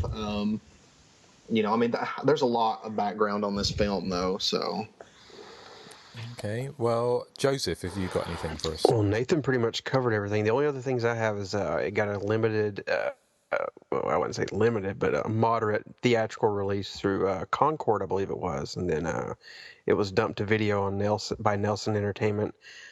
Crystal Bernard had kind of a moderate after success on the show Wings. That's pretty much all I have. Nathan went over everything I was going to say. Okay, well, thank you. What about you, Erik? Okay, I have a couple of things here. Nathan was saying the alternate cut was released in Germany. It's available on YouTube, but I think it's dubbed into German. I didn't really get a chance to watch it, but apparently it runs an extra 6 minutes. And a similar thing happened with Sorority House Massacre, because the two franchises are kind of closely tied, as we know, where the UK VHS was considerably longer than the US cut. So it must be a thing that Corman just liked to chop things down to 75 minutes regardless of what was removed. So we all have this, we seem to all have anyway, this new Concord DVD from 2001, I think it is, 2000 actually. And it has that still on the back of a stuntman falling off a building on fire with what looks like this mask from Scream, or it looks like an alien mask or something on it. Now, apparently that's just was obviously an on-set still taken, but wasn't meant for public consumption, because obviously that's a safety mask, I assume, that the stuntman is wearing, so you don't actually see that in the film. One of the other things I have here is that, Deborah Brock is the director of this, and if you notice in the film, the girls are watching Rock and Roll High School on the television, and she coincidentally then, a few years later, went on to direct the sequel, Rock and Roll High School Forever, starring the awesome Corey Feldman. That movie's amazing. Yes. Justin, you'd agree, wouldn't you? I've never seen it. I didn't think you would. Justin, I've seen Rock and Roll High School. Yeah. Okay. I've seen Rock and Roll Nightmare. They do a scene where they worship a refrigerator. In Rock and Roll High School Forever? Yeah, like a woman selling a fridge, so the band goes over to her house and does like a ceremony around the refrigerator. Cool, literally. Sounds like right up Eric's alley.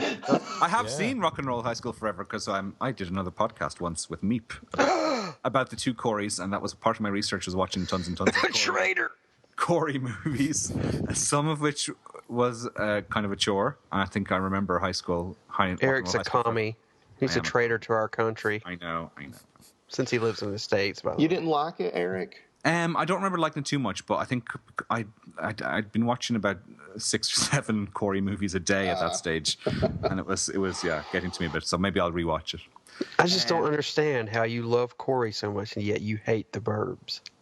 I know. I don't hate The Burbs. It's a shame. It's a crime shame. It is a shame. It is a shame. I'm sorry. Okay, the song that the girls sing at the start of when they're in the car, it's called Tokyo Convertible. Now, it sounds a bit tuneless to my well-trained ear. With my love of 80s music, I know my stuff. So it sounded a bit tuneless to me. But I was surprised to find it is actually a song. It's by a band called Firstborn, and you can listen to the original on YouTube. And it is more or less exactly as you hear it in the film. Do I have anything else here? Oh, yeah, the condo that's used as a location for Slumber Party Massacre 2 was also used in The Nest, which was I think, is it giant cockroaches or just lots and lots of cockroaches? I can't remember. But it was filmed around the same time. I haven't seen that one. I'm afraid of roaches, so I don't know if I can watch it. Like, I'm terrified of them. We don't get them over here, thankfully. Oh, my God, I'm moving to Ireland. Yeah, there you go. Bring an umbrella. I'll deal with that. Oh, I would love that, because we've not had like any rain in like months. We had some yesterday. We haven't had any rain in about 5 minutes. It's we're going. We had some yesterday finally. And let's talk about the weather. I mean, I'm so excited. It's so exciting. Yeah. My one last bit of trivia is that Crystal Bernhard, you were saying, went on to be in Wings, which was a big hit in the 90s. But Jennifer Rhodes guest starred on one episode, so they were reunited. Tonight on Wings. They talked about this movie. Who cares? Sorry? I wonder if they talked about this movie when they were. They did. Jennifer Rhodes went up to. She says in that little featurette, she went up to Crystal Bernhard and said, "Listen, you mightn't remember me, but I played your mom in Slumber Party Massacre 2." And so they had a big hug, and Crystal Bernhard introduced her to all the rest of her cast and crew. Well, at least Crystal Bernhard was like, I was never in that movie. That's what I thought Jennifer Rhodes was going to say. I was like, oh no, I don't remember being in that movie. I wasn't in that movie. That was somebody else. But no, she seemed to be happy that. Yeah. So I don't think she's like in the spotlight anymore, is she, Crystal Bernard? Not really. No. There's a scene in the uncut version I wish they would have left in. It's towards the end, when Courtney runs up on the roof and she sets him on fire. Before she does that, there's a scene where she's hiding and he like slowly rises up behind her with the drill, and he says her name, and she turns around and he swings the drill and she ducks, and I thought it was a really good scene, but they just completely cut that part out, and I'm like, I wish they'd have left that part in. It definitely needs weird to me at special the end edition. It's always weird to me at the end that he just kind of stands there and lets her set him on fire. That is weird. He don't even do anything but stand there. It's a dream. Anything can happen. It's all a dream, exactly. Well, why doesn't she turn into a turtle and go wibble wibble then? Yeah, why doesn't she have superpowers? Yeah, Justin. Answer that. Well, because it's a dream, because it's not conscious, is it? So it's all her manifestation of her subconscious. Oh, so she's not able to lucid dream. No, she's not in a lucid dream. She can't control it, can she? So it's not like Vanilla Sky. No. Anything else, Eric? No, that's it. So it's over to you. Okay. Well, I've just got a few bits. I think Matt, the guy who played Matt, wasn't he Rob Lowe's brother? Oh, apparently. Yeah, I think he's his half brother. Half brother. Okay. The guy, I think was it John Hoffman who played the kind of the asshole in the film? Joel Hoffman. Yeah. Yeah, he was in Pumpkinhead's Slaughterhouse and Killer Workout, apparently. I remember him in Killer Workout. Yeah, and now he's a Spanish teacher at Reedley High School in Reedley, California, apparently. Juliet Cummins was also in a film that I've got and I bought, almost 20 years ago in New York, on VHS, and I still haven't seen it. It's Click the Calendar Killer, or Calendar Girl Killer. Oh. Has anyone seen that? No. I saw it a long time ago. I used to have the VHS, but I don't remember anything about it. No, I seem to remember Amanda Reyes saying it was kind of a film that she really enjoyed. She was also in Camp Fear, which again is not another film that I haven't seen, which I think was for a long time. Is that the one that was thought to be the Cheerleader Camp sequel? I think. Yeah, Although I think might be so. wrong on that one. Yeah. So I mean, most of them, I think most of them aren't actually acting anymore. But one thing I did find was there was a magazine. It was in a Hochstetter place website as well, and there was a magazine called Femme Fatales. It was put out as part of the Cinema Fantastique, I think, back in the day, and they had quite a lot of interviews, I think, with the cast and crew. And Heidi Kozak apparently said that every day she came in and found someone had chopped a little bit of her shorts off around to make them shorter. Yes, I had that interview. I remember that story. Her little Daisy Dukes that she wears. That happens to me in the workplace as well. My underpants keep getting shorter every time I go in. So do you wear underpants to work? Yeah, just underpants and a top. Oh, okay. Yeah. And oh gosh, it's a good job you work in radio. Talking about nightmares. Right, I was trying to think if there's anything else. I think, of course, the other thing, lastly, was that the first film was released in the UK as Slumber Party Murders to the cinema and also onto video, and I think it was cut. Now, the sequel was submitted to the BBFC, the censors, probably not for a cinema release, I wouldn't have thought, but for a video release, probably in '87 or so, and it got rejected, and the people who made it refused to make the cuts, so it never.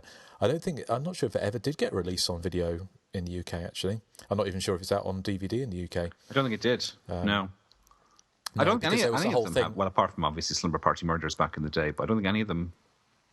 No, because I think there was that whole thing, wasn't there, back in the day, you couldn't have the word massacre in the title of a film, so they changed it to murders. But I think it was any things have changed now. But it's probably right for Discovery by Arrow or 88 Films. And talking of Arrow, we are recording tomorrow the commentary for The Initiation, Arrow's Blu-ray release, which I think is the first ever time the film's going to be on Blu-ray, isn't it?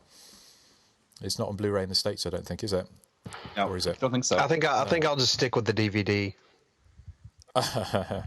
Yes, I think Joseph's just alluding to some criticism we've had on various, not various, but on a couple of Facebook pages. Some people, who don't seem to like us, but then you can't please everyone, and some people are arseholes. So, and you can't help that. But libelous. Yeah. Well, it's hardly libelous. It's fairly obvious, isn't it? We haven't mentioned any names, so. Oh, that's true. Yeah. No and that names, person's name was Erik Threlfall. Hey! No, that person was Hugh Jass. Hugh Jass, exactly. Well, it probably was. And obviously, we've got The Burning is going to be coming out relatively soon. So, is that September, isn't it, I think? I think so, yeah. And then the initiation is November. Have you got your steelbook yet for The Burning? They sent those out? Because I know they sent out some copies. Did they? No, I don't think they did. I think that was just the. My understanding is the ones they showed on Facebook were the test pressings. Oh, okay. Yeah, I don't think that it's just to get. So they were just showing those off, but it's going to be the lovely steelbook, and with our commentary and also some writing about the film on there as well. So that's definitely one to pick up. So excited to be doing the initiation tomorrow. So. Lots of Sister Dear stuff going on in there, I imagine. Leave me alone. The glamorous assistant. Yeah. Exactly. So there's going to be lots of talk about that, and also I think they've got on the special features. They've got interviews, haven't they? With Joy Jones, and Joy Tip, and also Christopher Bradley. Yeah. I think is on there as well. So, so exciting times. Yes. But anything? Well, that's Slumber Party Massacre 2. I've got something else. Did you guys know that at the film in the credits, they, when they say, don't copy this film and all this kind of stuff, at the end it says something about you could be, I don't have the exact wording, but at the end it's like, you could be like fined for it, and then something about you could also get a midnight visit from the driller killer. So if you make illegal copies of this movie, he's going to show up at midnight at your house. Yeah. Well, a song. Eric's dead. Hang on, I've got the original copy here. See, that's the DVD. How do I know that's? Open. How do I know that's not Who Framed Roger Rabbit? It's not Who. I don't have Who Framed Roger Rabbit on DVD. Yeah, right. Don't lie to me, Erik. I don't. I'm looking at it right now, and the spine is all faded from being in the sun. What's on the video cover, Erik? There's the three girls who actually are, well, maybe it is Heidi Kozak, but the girl in the front doesn't look like she's in the film. Mm-hmm, sure. And then there's a killer pointing the drill. No photos, it didn't happen, Erik. I'll take a photo if you want. Why was it in the sun? Why did you put that movie in the sun? Oh, it's because it sits out here in the living room as part of my stuff I don't really watch that much collection. Sorry. You live outside? Eric's a tramp. Hey. He's a hobo. I'm a in more ways than one, I imagine. I thought you meant tramp in a different sense. Yeah. Like I think probably both ways. You're a tramp, Well, I sleep in the park and I sleep with anyone. You sleep in the park and you wear fishnets. Yeah. But I can't deny that. Okay, well, fair enough. Well, let's take a little break and say how you can get in contact with the show, and then when we come back, we'll come back with some feedback. So just after. Be sure to search for and like us on Facebook. Follow us on Twitter at THC_podcast. Our voicemail is 858-233-9281, and you can email us directly at the.hysteria.continues@gmail.com.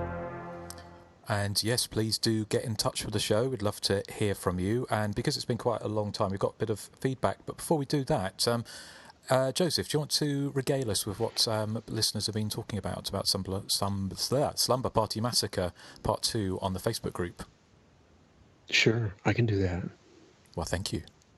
Anyway, Mitch King says, I remember I was around 16 or 17 when this came out, and I was such a diehard fan of the OG and slashers in general that the silliness and strangeness of this film pissed me off like no other. Of course, in my old age, I have developed a soft spot for it, but it's funny to recall how pissed I was on that first viewing. LOL. But what I want most is a pie in the sky. That's from Mitch King. What's OG? He says he's a diehard fan of the original gangster. No. Or the original, yeah. Okay. Anyway. Gregory Burkhart says, best slasher weapon ever. Mm-hmm. David C. Molay says, Tokyo Convertible and Slumber Party Massacre 2 are the foundation of my relationship with my girlfriend, Angela Rudig. It's our song and our movie. Oh, how sweet. Let's see. John Matthews says, oh, yes, Slumber Party Massacre 2, a rare case where controversial to some of you on the cast is better than the original. More energy, more gore, humor, and pacing than the original. The Rockabilly Killer fits the vibe with the rocking soundtrack. Let's Buzz, interestingly, was a song, but this cover I cannot seem to find. I'm not sure what he's trying to say there, but whatever. I think The late 80s. It's an existing song, probably, that was covered for Slumber Party Massacre 2. Is that what he means? Maybe. I don't know.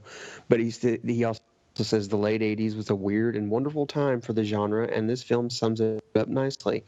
The Australian CBS Fox VHS I hired back in the day was completely uncut. I was drawn to the bizarre artwork. If you look at it this way, is the killer even real or an imagination of the surviving protagonist? A bit of a high tension going on there. That was John Matthews. What does he mean? He said he hired it. He rented it. Yeah. Oh, okay. Bob Hartshorn. He lifted it above his head. I hired it. Oh, boo. That was Eric's joke of the week. It was. Yes. Yeah. Bob Hartshorn says, I love the whole trilogy, but this has to be my fave. The gals and guys are so cool. You really want to hang out with them in real life. And my partner and I love the band's song so much we purchased Wednesday Week CD, which is ace, by the way, a more palatable Throwing Muses by our reckoning. We even have a soft spot for drummer Sally's Pie in the Sky lyrics. Stop laughing at me back there. Likeable characters, an off-the-wall plot trajectory, fun makeup effects, a seriously silly killer, and a neat soundtrack all add up to slasher movie heaven. Just gutted that it ends so badly for everyone, but hey, that's reality, folks.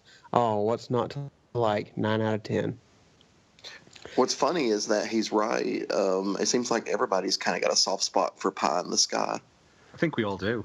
It's what we want most in life. Yeah. Mm-hmm. Well, I'm a sugar daddy with a candy shop. Yeah.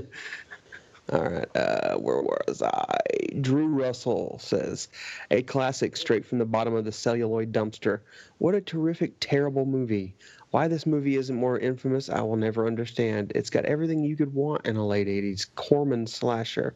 Slow-mo pillow fights, exploding blemishes, psychedelic dream sequences, Helen from Wings, a girl with clucking boobs, a running gag with a blow-up doll, a greaser psycho yielding a hellish guitar adorned with a giant deadly phallus, and musical numbers. It's the slasher you can dance to. Let's see. Mikey Faulkner says, I love how this is basically Gary Glitter chasing after underage girls. That's funny. Hashtag U-Tree Party Massacre. Ooh. Also, that's good. Also, Pie in the Sky should have been a Toya song. Hey, I was with you for the first half of that comment, Mikey, but I can't condone that second part. But I thought you loved Pie in the Sky. Well, yeah, I do, but Toya can do much better. Mike Alashan says, let's see. Good God, stop sending me notifications. I turn that off. Anyway, Mike Alashan says, Slumber Party Massacre 2 is one of the weirdest, most bizarre, most unorthodox slasher films ever made, and I absolutely positively love it. I wonder which listener picked this gem. Obviously someone that has above average intelligence and knows his slasher films. That's Mike Alashan who picked this, I'm pretty sure. I was about to say that he must have picked it. Yes. Nick Yeoman says, I'm currently steaming on homebrew, but God bless you, Nathan. This trash-tastic offering completely turned me off upon first viewing, but I've found such joy in it since picking up the trilogy on DVD a few years ago. It's a work of wacky genius. And I'm sorry, what did you just say? I just said that was very nice. Yes, it was. And I would agree with Nick. I didn't like it back in the day, as we said, but yeah, it is going on. Oh, Eric, just right quick as an aside, you give it a 2 out of 5. What would you give it now? Probably 3.5. That's acceptable. That's nice. I'd give it 5 out of 5. I know you would. Yeah. Levi Olson says, "I love this silly film, especially that scene with the zit." Chris Schroyer says, "I demand to know what each of you thinks of Pie in the Sky," and I think if you listen to this, you'll know. That's what we want Jake, most. Jake the Snake McCoy says, "Love the hell out of this movie. Wonderful soundtrack. I too want to be your Tokyo convertible." Mark Harrison says, "So bad it's still bad." Ooh. What a cheeky little nonconformist. Controversial. How dare somebody have a different opinion? Yeah. Asia Ramey says, "This really gets my juices flowing." Okay, that's disturbing. Neil Lemoy says, "I hate it, every minute of it. LOL." Oh. How dare you? Finally, Mike Paul Sanders says, "Fun but really brainless. The killer was really annoying." I would think I'd agree. Oh, he's so cool. No. He's like Crybaby from that John Waters movie. You're like a crybaby. Yeah, I'm crying all the time. With your rhubarb. Oh, Erik. That's when I give my anger out. I don't know why I've suddenly turned nasty. You have. You've gone like Crystal Carrington. I'm a man of many moods. Oh, 2. Interesting. Like, oh my gosh. Stripes, calm it down. She's got the crazies where she's just running all over the place. Yeah, you heard me. Anyway, you said Crystal, and I'm like, because I thought Alexis was the villain. Oh, yes. No, I'm getting them mixed up. It was Alexis, wasn't it? Okay. Yeah, so I didn't really watch Dynasty, so I just... Oh, I know. Well, I did back in the day, but I haven't seen it since. Anyway, that's all the Facebook stuff. Okay, well, thank you everyone for writing in. It was always good. Our plans are a little bit up in the air for the next episode because we've got to do some logistics. So we're probably not going to announce what is going to be our next pick. So we're going to keep you hanging. It's going to be a surprise, isn't it? Yeah. Mm-hmm. Yeah. So, although I think I know what it's going to be, but we'll see. We'll see. But once we've decided, we'll put it up on the Facebook group and you can comment on it. But yes. But in the meantime, other feedback. Who would like to go first? Erik, have you got something? I have one. Yes. Okay. This is from Jay, and he says, "Hi guys." And this is Nathan. You'll be interested in this one. He says, "Hi guys. I just had to write to tell you that after all this time trying to find it, I finally got to see Criminally Insane on the big screen." Yay! That's right, Big Fat Ethel in all her VHS glory on the bill at the Alamo Drafthouse earlier tonight in downtown Austin, Texas. It was shown as part of their Terror Tuesday lineup, and the almost sold-out audience really ate it up. That pun was unintended, but I like it, so I'm leaving it in. I'm attaching a pic of the hosts for the evening with Big Fat Ethel looming over them. Actually, I was surprised how much I liked the film, so thanks for the recommendation, Nathan. You're welcome. Jay. I'm pretty sure our friend Amanda Reyes was at that screening as well. I saw that she was at a screening. I presume it was the same one. There's hardly been 2 screenings of Criminally Insane. It was, because she mentioned Tuesday, and she said that I needed to buy a ticket, and I'm like, I need to move there so I can go to all these screenings at this Alamo Drafthouse. This Alamo Drafthouse must be some amazing place if they're showing films like Criminally Insane. Whoever thought that? They showed the last Slumber Party and got the final girl to show up and talk about it. Awesome. And because I was looking at the attached photo he sent, and like it's on a really big screen. It hasn't been sort of relegated to a tiny little art house screen that's sort of bigger than a domestic television. This is actually on a big full-size screen because it has the picture has the 2 hosts and a big picture of Ethel projected behind them, looking scary. Well, I guess they'd need the big screen. To get her in all her glory. I think you'd be particularly interested in this, Justin, when they did the last Slumber Party. Jan Jensen, of course, was there, and she was spending most of the time making fun of her performance. Like she said once when she found a dead body, she's like, I look like I just dropped a penny or something. That's my reaction to my dead friends. Is she the one that Justin made his quote about? Yeah, about the plank walking. Yeah. and sucking the joy out of the room or something. Or... That's why. Yeah, she's a sponge. But apparently, the real life Jan Jensen actually does have a personality. So. Well, there you go. Sort of looks can be deceiving. So, yes. Was that all, Erik, on that? That was it. Yeah. That was it. Okay. Yeah. Nathan, have you got anything? No. Oh. Joseph, do you have another one, or do you want me to go next?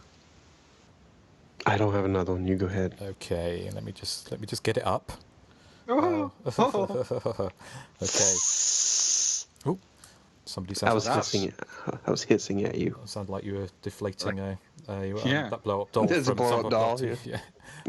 So, hey guys, love the show. It's one of my favourite go-to podcasts for horror.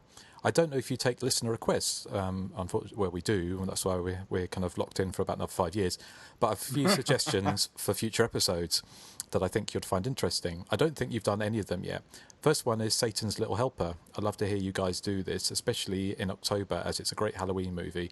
It's a horror comedy, but it does have its dark moments. I'd love to hear your take on it. Very underrated / in my opinion. It's from the same director who did the brilliant Just Before Dawn as well. Yeah, I've seen it. Not probably when it came out, 10 years ago, was it? Sort of about that, I can guess. And I remember liking it, but I'm sure we'll get round to it eventually. What about you guys? Have you seen Satan's Little Helper?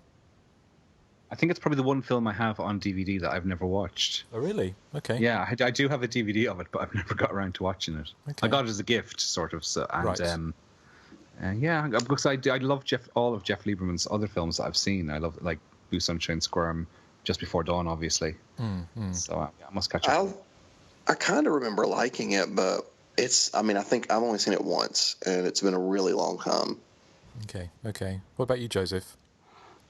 I don't remember if I've seen it or not, actually. Okay, well, that's one possibly to do. He's lists a few other films here. There's Sleepaway Camp 2. You did the first one. I'm sure you'll get around to doing a sequel. Another horror comedy, but damn if it isn't one of the best. I think it's one of the rare horror sequels that actually surpasses the original. It might be good to do parts 2 and 3 together, like you did with I Know What You Did Last Summer. I believe they were shot back to back.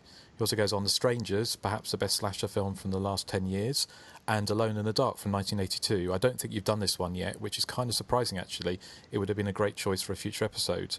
Out of all of those, I'm sure we will get round to all of them, apart from possibly The Strangers. I mean, we don't tend to do kind of newer films that much. I'd call that a home invasion movie rather than a slasher as such. Yeah, I mean, it's definitely got slasher leanings, but I mean, Alone in the Dark from 1982, I think it was going to be one of our biggies we'll get to sort of relatively soon. But I say, because we have got all these, we're doing listener picks at the moment, which were pledges towards Gory Graduation, so we're kind of locked in on those picks.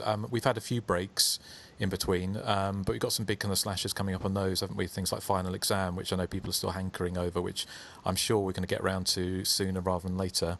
But Sleepaway Camp 2 and 3 are, I'm sure we'll get around to those soon. I did something for 88's Films release on Sleepaway Camp 2 this year, so I think it'd be a fun film. I'm sure it's something high up in Nathan's. Yes. Yeah. Everything he said about the Sleepaway Camp series and that feedback I agree with. I don't. Except I don't think he said this, but just as an aside, I think part 3 is actually the best. No, I think it's my favorite. Part 1 for me is easily the best. Yeah, same. But now, I always try to clarify with people, it doesn't mean I don't like part 1. I do love it. I think it's a great film. Absolutely fantastic. But I just love the cheesy late 80s vibe of part 2 and 3. Cool. Well, I say I'm sure we'll get round to those soon. But this is from Greg in Canada, who says, I hope you find some of these suggestions interesting and worthy of future episodes for Hysteria Continues. Thanks again for the podcast. Keep up the great work. P.S. Is Erik as cool in real life as he is on the podcast? Ooh, yes, I am. Thank you very much. And then he says, well, Justin will be the only one that knows. We have to answer no, he's not. Well, it says underneath, you can send that $10 you promised to Erik to this. You're not meant to read that bit out. Oh, sorry. Okay. But that was from Greg in Canada, so thank you, Greg. Thank you, Greg. Is that all the feedback we have? Yep. I think so. Gosh, okay. Well, thank you for writing in, all two of you. But, obviously... now Now you sound like rhubarb lady. No, it's quality rather than quantity, I think, isn't it? Yeah. So, but I think the kind of feedback on the wall has kind of Facebook walls kind of taken over, which is fine, which is all good. Yeah. But we haven't had a voicemail for a long time, including from our friends in the gym. What happened to that guy? I don't know, but yeah, well, we're going to be back next time. Let's say we're just about to. Very excited. We're very excited if my computer recording doesn't fuck up, because it keeps on messing up. Although it'll sound seamless, this episode will just sound as if it was kind of beautifully cut together and no problems at all. Yeah. Beautifully. You don't know the half of it. Service production. Yes, but this is a 2-dayer. We've been at it for 2 days and recording the podcast. But yeah, hopefully it doesn't crap out on us again. But we're just about to, fingers crossed, record the commentary for Arrow's new Blu-ray release of The Initiation, which is very exciting. I think we've already mentioned this, but of course we recorded most of this 24 hours ago, so who knows what we've been talking about. But yeah, that should be out in September, or is it November? I think we've already mentioned that anyway, haven't we? So yeah, well, thank you for listening, and next time's episode will be a surprise, partly because we've got a few scheduling issues to work out, so we're hoping to get another episode out to you guys in a couple of weeks' time, but it may be a little bit longer. But rest assured, we will get something into you or out to you shortly. So thank you for listening. And Justin, you're such a pervert. It runs in the family. It does run in the family. So. But thank you for listening. And any last words, or do you want us to just say goodbye to the good people and what we want a silver caddy with a glammed out top. I want a sugar daddy with the candy shop. Well, what are we playing out with, Joseph? We are playing out with Let's Buzz. Let's Buzz. Okay, right. Well, thank you for listening to The Hysteria Continues, and catch you next time. So say goodbye to the good people. Goodbye, good sugar people. daddies. Arroz con pollo. I love the jam to the floor. Squeaky.